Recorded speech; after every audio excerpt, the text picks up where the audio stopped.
Hi. So over the last, couple of hours, there have been reports that have come in again of ceasefire violations, drones being spotted. This is in spite of the fact that you have a ceasefire that has been announced on our screens as a live coverage. And, before I was in the studio discussing all this, and there was just an emergency briefing that was held by the Foreign Secretary Vikram Misri, who's made it absolutely clear that yes, there have been ceasefire violations. He also says that we've given our forces the full hand to respond to this. Not just this, he says we've asked Pakistan to appropriately address these violations. That is the problem. With Pakistan, you never know. Pakistan, you can't trust.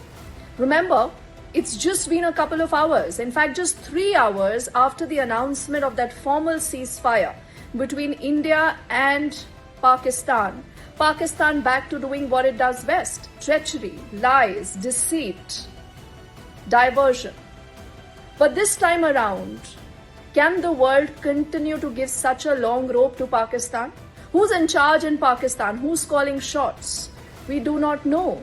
But the point is that with whatever has happened so far, and with the kind of pounding that, remember, Pakistan has really received in the last many days, whenever it has attempted to strike our installations, when it has attempted to attack our civilians, we've seen India responding in kind.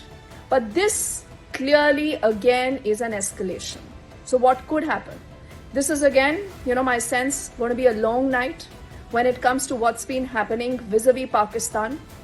Is there going to be some kind of reprieve? We do not know. But must say that these are still difficult times and we must not let our guards down. We'll keep tracking the story.